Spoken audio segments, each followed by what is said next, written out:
Coming up on Nittany Game Week. We now know again what it feels like to win, and we just got to build on this with momentum. For the first time since mid-September, Penn State lines up in the victory formation. Why the celebration is so emotional for interim coach Terry Smith and his veteran players. I couldn't do it without them, so I appreciate them boys a lot for helping me do this.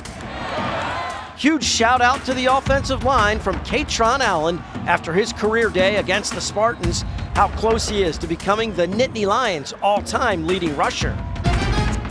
And it's a homecoming and reunion story all in one for State College native Matt Rule. What you can expect from his current program, Nebraska, when they take the field under the lights in Happy Valley. This is Nittany Game Week.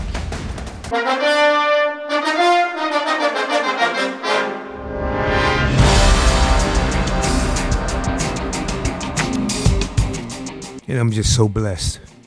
God has been so good to me through everything in my life. I have the opportunity to be the head coach at Penn State. I don't think anything has made me or my family happier than this opportunity. Easy to tell how much Penn State means to interim head coach Terry Smith. He broke down in tears several times when talking about the support he's received after Saturday's win over Michigan State, and that he is humbled to sit in that seat as the head coach of the Nittany Lions. Hello, everyone, and welcome to Nittany Game Week. I'm Todd Sadowski, alongside former Nittany Lions assistant coach Jay Paterno. Tom Bradley is going to join us in just a moment. Over 2 months between victories, 6 games, 2 bye weeks, they finally get back in the win column with a convincing victory in East Lansing, and the emotions pour out from the players and obviously from Coach Smith. Well, he's been saying for the last several weeks, you know, they're going to have to get through the storm, keep fighting. They fought, they got through the storm, they played a great game in all phases against Michigan State, and well, it's going to be fun to see what happens next. Well, I mentioned he was going to join us in a moment, and he does right now. Tom Bradley from Pittsburgh, your buddy Terry Smith, you have a long relationship with him. Just a great moment to see him get his first win. Well, it's kind of interesting for me because I was lucky enough to have the opportunity to recruit Terry out of high school. So I've known him since he was a junior in high school. That's a long time. That's a long time ago. But I was so happy for him because to get that first win, there's nothing quite like it. And I mean, every win's great, but the first win is really special. Well, they break the 6-game skid with a physically dominant performance on both lines of scrimmage. The offensive line wears down the Spartans, and the pass rush harasses MSU all day long in our opening drive. The PSU runs onto the field determined to end their 6-game losing slide and determined to run the football against the Spartans. They more than accomplished that goal. 50 carries, 240 yards. They just wear them down, Jay, and finish them off in the fourth quarter. It was good to see them do that. You know, the play action pass early on in the game set up the big one, set up the run game. They had some trouble with the play action pass downfield later. They were covering it, but Penn State settled down. They ran the ball, got north and south. Catron Allen showed us what we have been expecting all year long, the run through contact and just making life difficult for the defense. And, you know, they really kick it into gear when quarterback Ethan Grunkemeyer tucks it under and improvises to also move the chains some. For what a great job for Catron Allen and company. Career day for him, 181 yards on 25 carries. He's now just 139 yards shy of becoming the program's all-time leading rusher. As for the O-line, they show up to the post-game media session as one unit. Leaning on the O-line, trusting them boys up front, I couldn't do it without them, so I appreciate them boys a lot for helping me do this. And Nick, too, he played a big part. He was going there, running the ball, too. It was just 1-2 punch out there. When we have a game where the running backs are running how they are, open up the pass game for the receivers, the tight ends, and Gronk to use his feet a little bit, you know, we feel as though it was also our unit as one. So I thought, and Shelly thought, and you might as well just come out. Also, you know, it's not the most fun to talk to you guys one-on-one. So, you know, maybe we came with the same approach you guys have for us. We thought we'd bring maybe some more numbers, and you guys brought more than normal. So. That was a fun moment there. One thing left to do for the O-line after the game. We got to carry the most beautiful trophy in all of sports, the land grant, back to the Nittany Lions locker room.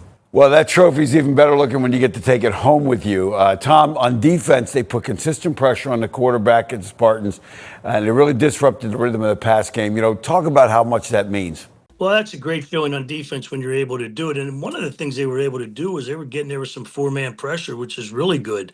And I thought, the way they were able to do that constantly all day, it was just a difference in the football game. Well, they didn't always get home, Jay, but they did spend a good portion of the afternoon in the Spartans' backfield. No question about it. A lot of five-man blitzes. They went after, and they knew how to quarterback. They had a quarterback at Michigan State who was not as mobile, so there was no fear of that. So they came at him. They were aggressive. They knew where he was going to be most of the game and really kept them from getting the ball to their wideouts, which is really strength of that offense. 5 sacks in the contest. Spartans complete 17 passes, but for only 128 yards. They had to unload the ball in a hurry when they dropped back to throw.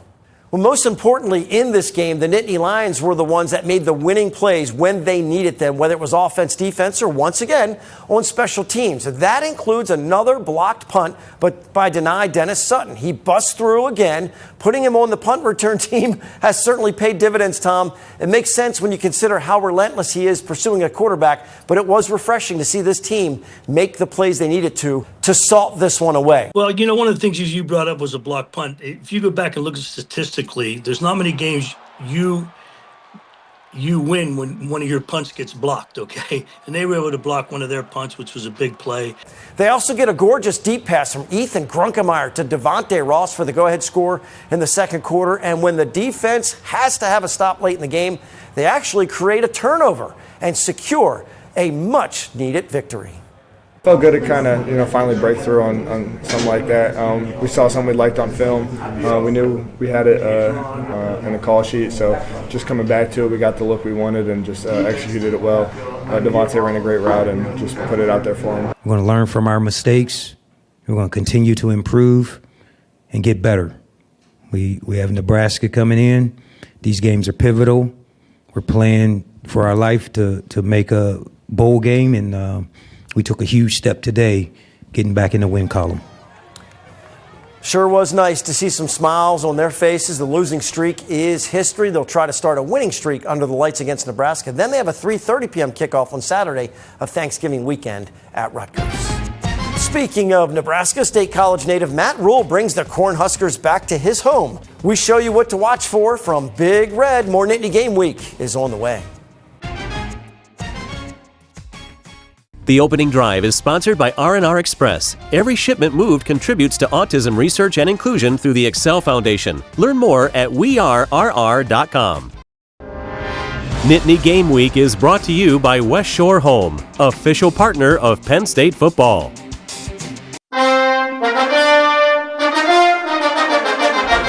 Welcome back to Nittany Game Week. I'm not sure there's ever been an opposing coach that knows his way around State College, quite like Nebraska's Matt Rule. He was a little Lion in high school before suiting up for the Nittany Lions as a walk-on linebacker. Coach Paterno, now it's Coach Rule coming back with his Cornhuskers, trying to score a big win for his program in his hometown. Well, having coached him in college, I know this guy knows his stuff. He was always curious when he was a player about why we did things. He's going to have this team ready to go. He's got 3 coordinators he changed in the offseason. They'll be ready to go Saturday night, especially in an off league. Let's talk about Nebraska's offense by the numbers. We have common opponents, Penn State and Nebraska. 1-2 for Penn State against those opponents. Nebraska 3-0 against those opponents. And you know they're going to be ready to go. And this is a big challenge. Talking about them offensively, they're not. The numbers aren't real gaudy when you look at it. 70th in total offense. But if you look at yards per play, they are 40th in yards per play because they are more than happy running the clock down. They're not worried about getting a lot of plays, and they're good in certain situations. So let's talk about how they do it in terms of an X and O wise. When you look at the players to watch, they have a new starting quarterback who made his first start at UCLA and played very, very well. The running back, Emmett Johnson, is among the best in the country. A very good group of wideouts and a veteran O-line that has 141 combined starts coming in Saturday night. So they have the ability to come in and do some things offensively against Penn State. So let's take a look at them from an X and O standpoint. One of the things you're seeing more of is they're going to run the quarterback more with the zone read stuff. So they're going to be coming off the ball here, running the screen stuff on the edge, and that's going to force these guys to be part of the run game. Last week, when you take a look at the video, he's comfortable. He makes the fake here, keeps the ball, and gets him 12, 13 yards. These are the kind of things that keep the chains moving and can frustrate you, especially if you're getting in the 5-man pressures like Penn State was last week. Now let's talk about the running back. Johnson is not just a runner. Last week against UCLA, he had 100 yards rushing and 100 yards receiving. They do things to get him involved. He's got 36 catches on the year, on top of being the third-ranked rusher in the country. They do a good job up here, get everybody chasing this way with the pass game, and then they slip him out the back and get a big play. He had 2 receiving touchdowns against UCLA, and you'll see the kind of talent he has in the open field here. They make that nice fake. Quarterback comes off. Again, this is a freshman quarterback making his first start. That's not an easy read. Nice throw, and then after he catches the ball, you better get him down. And now, when you talk about all 3 phases, now they get into a more complex pass game. They're going to motion him to try and figure out that they're in man-to-man. They're going to clear out with these guys and bring the crossing route with a little move outside and back underneath and get this guy open in the open field, and you'll see how this works for them on the film.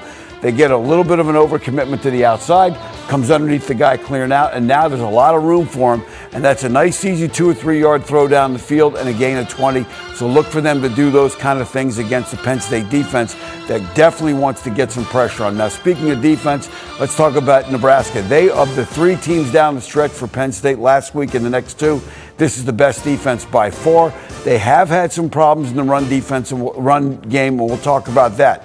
When you look at some of the other things that they do, it's a veteran secondary. They're undersized up front.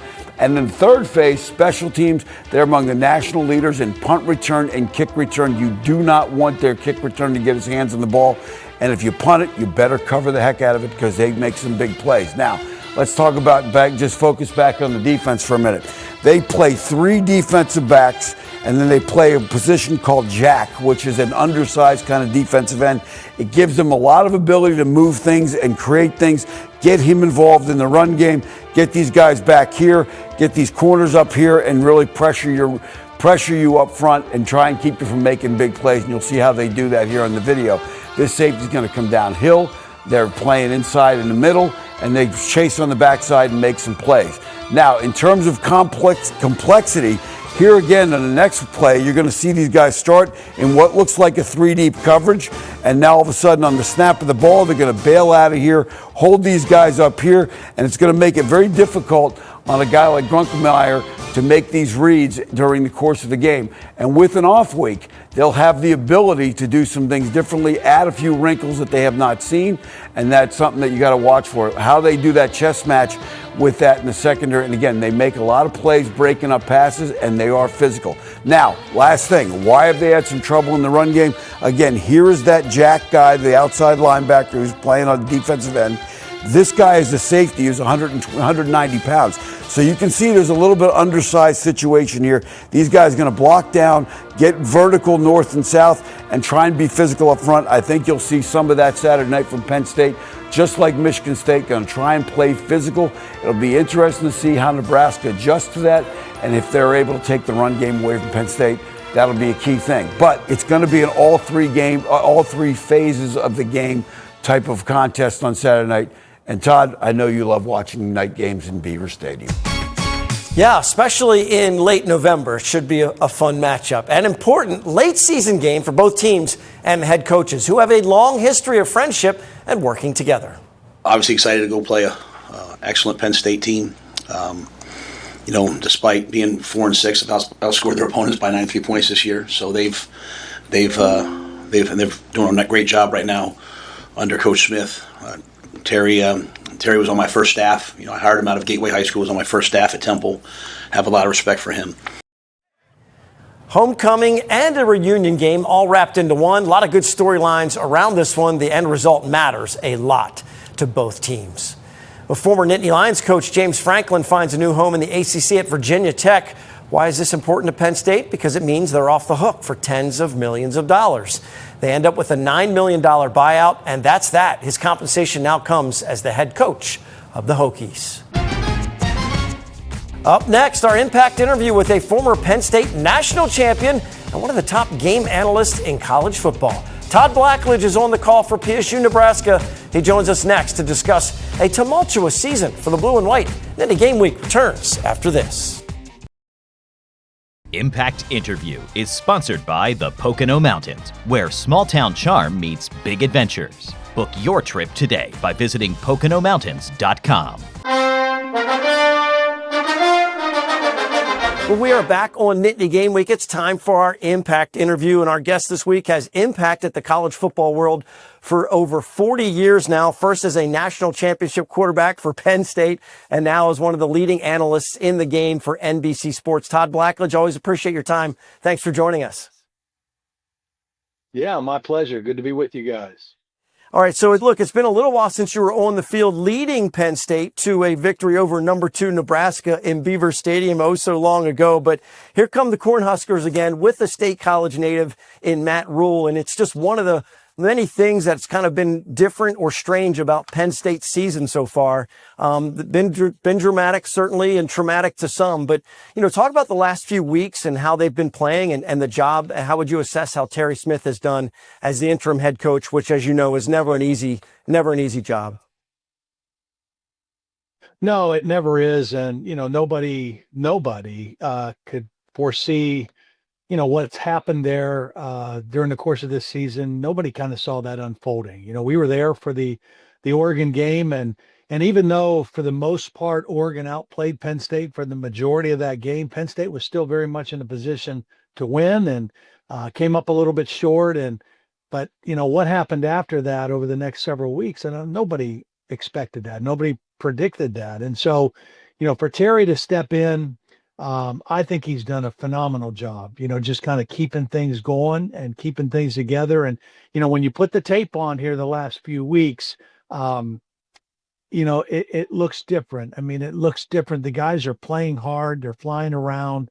Last week against Michigan State, they were really physical in the offensive line and ran the football for the best that they've done all season. I think the young quarterback is getting a little bit better every game. And there's some pride showing on both sides of the ball right now. Todd, looking around the country, there's a lot of dramatic firings that we're seeing at major programs earlier in the season than we have in the past. How much of that do you think is a function of how professionalized the game has become, not just in coaching salaries, but also with free agency, kind of transfer portal being seen as the answer for quick turnarounds? If you want to call it the Signetti effect, we can call it that. Yeah, I mean, certainly it's a much different world now than it was several years ago, in terms of when coaches are changing and, with the calendar and when the portal window opens and when high school recruiting, early signing and all of that, you just have to, if you're not in place and if you don't have a leg up on some of that stuff, and, going into you basically can lose a whole year, and that makes it very difficult. Been a lot more early firings, and, I never like to see that. I grew up the son of a coach. Who's been fired before. And so, I know what that does to families, and not just the head coach's family, but assistant coaches and their families, and the uncertainty that comes with all of that. So I never like to see that, but certainly there's been an awful lot of it this year. Todd, there's nothing more fun for a Big Ten show than to talk about SEC bias. So look, there's 9 SEC teams, 7 or 3 or better. They're all ranked. There's 8 Big Ten teams, 7 and 3 or better, and only 5 of them are ranked, with Nebraska, Illinois, and Washington not in the top 25. And look, be that as it may, but it is interesting, that dynamic, as both of these kind of super conferences try to compete against each other.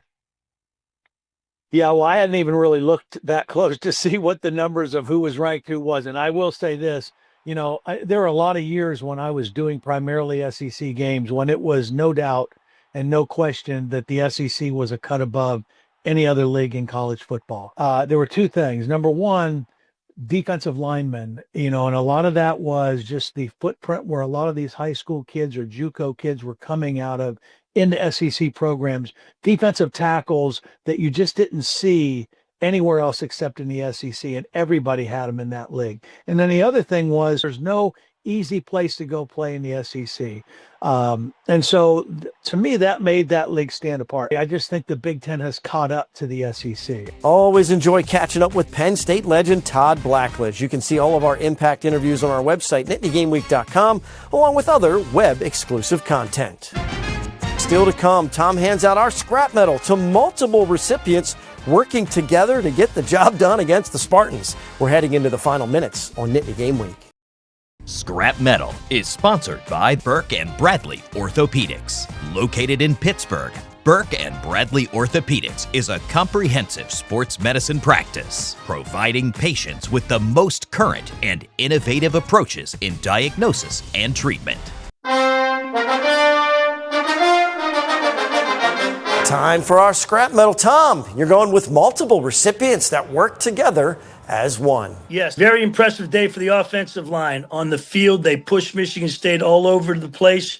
50 carries for 240 yards as they grind out a win. Then they pick up the Land Grant Trophy and haul that thing back to the locker room so it can make the trip back to State College. The real fun begins when they all go into that media room to face the media. Of course, they're not used to being there either, so they are used to facing extra guys and blitzing. But here they have a rush of questions coming from at least 16 reporters, and they handle all of them flawlessly. All in all, a fun day for the offensive line. It's trivia time. Last week's question, who was the first Michigan State coach to win the Land Grant Trophy? The answer is Nick Saban. Frank Duramo from Mercer, Pennsylvania was our winner last week. This week's question, in 1982, Penn State tight end Kirk Bowman made the only 2 catches of his career, both for touchdowns, in a 27-24 win over number 2 Nebraska. What was Bowman's nickname? Love the Nick Saban answer. That's a good trivia question there. We're bringing PSU fans and alumni together with our Nittany Connect network at NittanyGameWeek.com, partnering with businesses that support our show and letting our viewers know about their great products and professional services.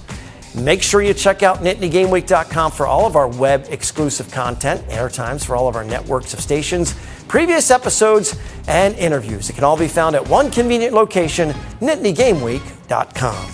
And of course, while you're visiting the website, make sure you submit your tailgating picks. We always finish with some pride picks, so show us your spirit. For Jay and Tom, I'm Todd. Thanks so much for watching Nittany Game Week. We'll see you next time.